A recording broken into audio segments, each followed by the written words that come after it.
So this is metformin. Even after several years, I have been using it for last so many years. Well, maybe 60, 70 years it is there. In 50s it came, and after several decades of its launch, it is still considered as a gold standard first line drug therapy for management of type 2 diabetes. Other medications they were introduced afterwards have failed to match the efficacy and potency of this drug metformin.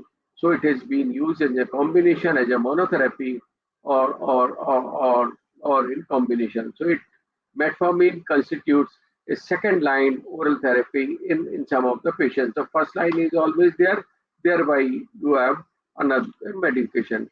And metformin it works at both liver as well as in periphery. In periphery, it increases insulin sensitivity, increases glucose uptake, and it reduces hepatic glucose output by increasing insulin sensitivity. This is what the mechanism of action of this metformin is. So it works in periphery as well as in the liver, where it reduces insulin sensitivity. By increasing insulin sensitivity, it reduces hepatic glucose output and increases the glucose uptake in periphery, in muscle as well as in adipose tissue.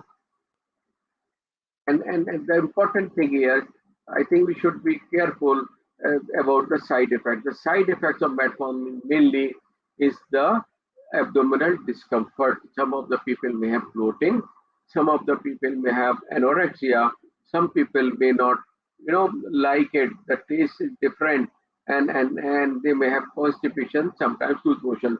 If people are not tolerating, you may reduce the doses and see. So important thing is uh, metformin is a good drug. Some of the people may not tolerate. They may need other medication. Main concern is abdominal discomfort. If patient is on CKD, then it can give rise lactic acidosis. Otherwise, not. You used to have, we call it a biguanide trip. Yes, so fenformin, which was notorious to give rise lactic acidosis, but metformin you see rarely. But one has to be careful. One has to be careful. Another drug is sulfonylurea, important drugs, and these drugs are still used. I have used the first generation also, like tolegamide and chlorpropamide. And chlorpropamide is the one, this is the wrongly written chlorpromazine. Chlorpropamide and tolbutamide are the one. And then we have second generation, and people call third generation also. The second generation, glycoside and glyburide with glybenzylamide is there. We call it glybenzylamide. In US, they call it glyburide. And the downhill was using glycoside is dimicron. Other medication glycoside is glycinase available here. And you have the glimepiride, the most common used drug, and they call it third generation. And then this drug is MRL and other trade names are available. You can go through them. So this is first and second generation and third generation sulfonylurea. And what do? They increase the insulin production from the beta cell. So they are prone to get hypoglycemia. People, uh, they are prone to give hypoglycemia to the patient. Those who take, you have to be careful. And because of hypo, if patient eats more, they may gain weight also. Two important side effects of these medications or sulfonylurea are the weight gain and hypoglycemia. And this is what they are talking. This is they are working on pancreatic beta cells. They increase the intracellular calcium, and they have the fusion of insulin granules with the cell membranes, and they come out. They break it, and the insulin is there. But it doesn't depend on the glucose level, endogenous glucose level. Even the patient has low plasma level, it will keep secreting insulin. So this is how the danger of hypoglycemia is there. You have to be cautious when you are using sulfonylurea. Any patient, you have to give them the suggestion or precautions should be taken that if they develop hypo, they should eat. If they develop frequent hypos, they should come back to you. Now we have glimepiride. I think this is their safety and efficacy confirmed in various controlled trials. We are aware it is used in worldwide, approved by FDA. I don't have to go in this. It causes pure cardiovascular effects, and treatment is the monotherapy. It reduces all these medications have kept on. Remember it. They reduce A1C from 0.8 to 1.2. Insulin is the one which can reduce. So glimepiride itself will reduce A1C by 1.5 to 2%, and it is quite effective in reducing both fasting and postprandial A1C. Also, fasting and postprandial glucose and A1C. The cost-effective sulfur are a bit cheaper, so still they are used and they remain the mainstay of our therapy.